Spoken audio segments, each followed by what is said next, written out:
Hello and welcome to the Amplify Digest, coming to you from our new studio. Now, I know what you're thinking. This isn't really a studio. It's a digital setup. You've got a green screen, and you are right. But technically, in this new virtual world, it's still a studio, so I'm going to call it that. As always, the Amplify Digest is supported by my friends at PIN, the internal communications tool for the digital workforce. We've got a lot to cover, all of the resources I'm going to walk you through. You can find the URLs for those in the show notes, and I encourage you to go deeper on all of them.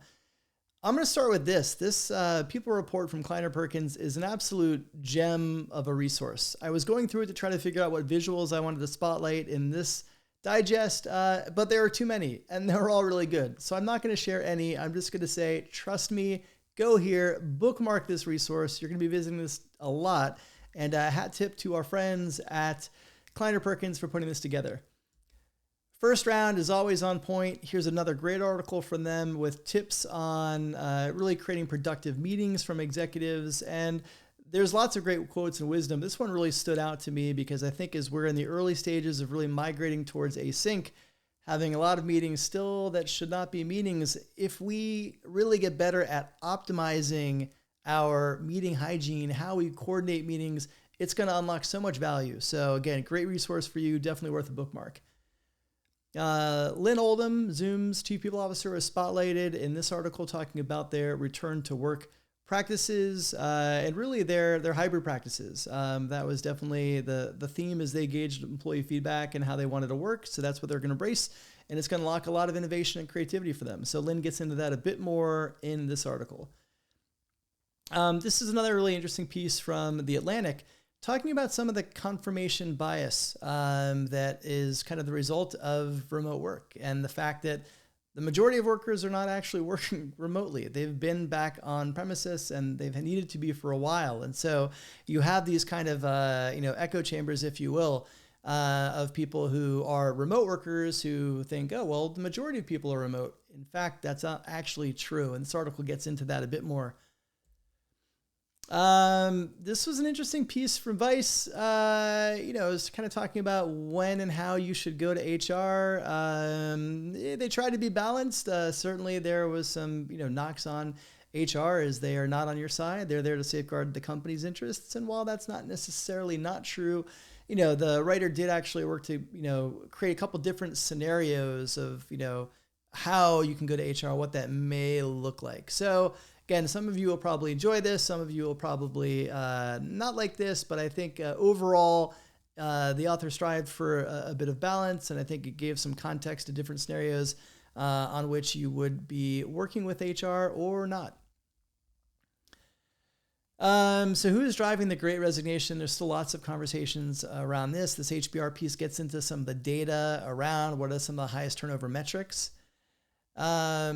Another 4 million workers quit their jobs. So this Business Insider piece really gets into some statistics on turnover and what's behind that. So as we're all kind of in the middle of this period known as the Great Resignation, this gives a little more data and context as to where those numbers are coming from. This is another piece from HRD that was pretty interesting around freelancers to substantially replace full-time staff over the next 5 years. And it's based on a report that gets into some data around CEO sentiments on the nature and makeup of the workforce over the next 5 years. For me, the piece that this really reinforced is just how important it is for you, for me, for all of us to be investing in ourselves. If we're constantly focusing on our own development, upskilling ourselves, reskilling ourselves, not waiting for our employers to do that, we're going to be in a much better position regardless of what the future holds. So just to me, another data point reinforcing why that's so important. Here's a write-up. Last week I had a chance to do the opening keynote at the HRM Asia conference on redefining HR and how the field is evolving. And this was a really nice write-up that they included on the keynote and some of the other speakers on day one, including my friend Katie Burke. So if you're curious about that, you can definitely check that out. I'll be working to get that video and I'll be publishing that as well.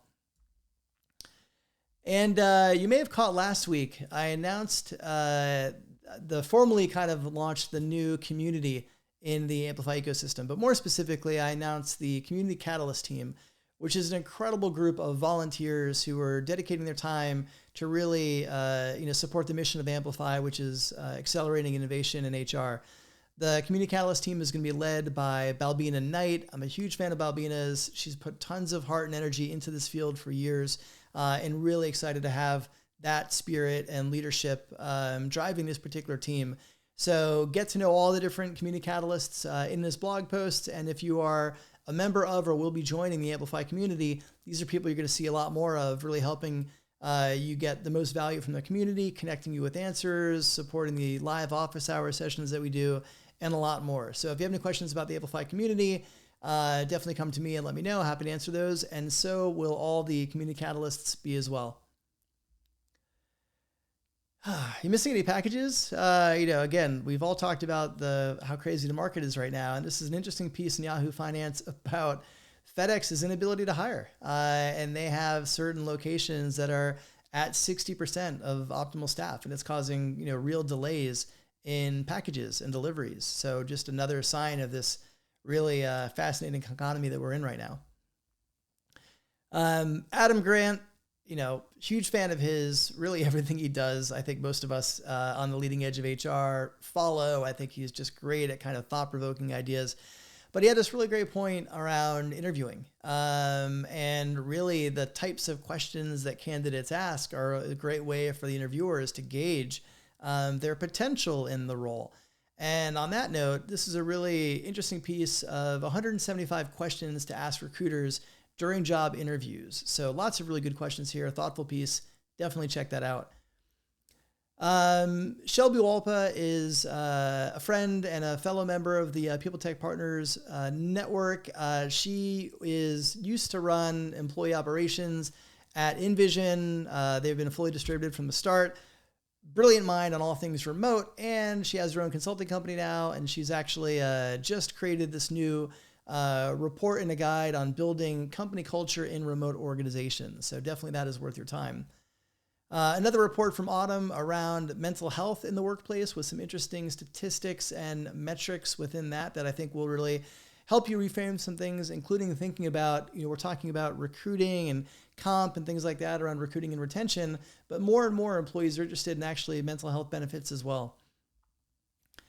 And then last week I had a chance to join and lead a discussion in Lattice's conference, tremendous conversation with Ambrosia Vertesi, Lucia Guillory, and Tiffany Stevenson around what a next-gen HR team looks like. So lively conversation. They all have so much wisdom. And so Lattice made those talks all available for free for everybody. So if you want to revisit that and check that out, you can do so in the link. And winding down now, here's a really great thread from a CEO that built an organization entirely remote and just shared some of the kind of culture hacks and things that they did to build a unique culture there. And there's some really interesting ideas there that I haven't seen before. So again, for those of you in remote, distributed, hybrid organizations, we're all thinking about culture. These are some practical tips and some actually things that you can do that can really help build connections in this distributed environment. And speaking of remote, last thing I want to flag is I had a really great conversation this week on the Redefining HR podcast with the founder and CEO of Remote, Job van der Voort. Remote is an absolute rocket ship right now. They have the right tool, the right product at the right time, given the pandemic. That was not planned, of course, but worked out fortuitously for them. But they're scaling like crazy. And so Job, walked into his background, his path to launching remote through, learning kind of remote and being part of that GitLab team that has been so fantastic at embracing remote and open source. And also talks about what he's building at Remote and kind of the future of remote and async and all things that are very much of this moment. So definitely check that out. That's a wrap for this week. I'll be back next week. But until then, take care of yourselves, take care of each other, and I'll see you next week.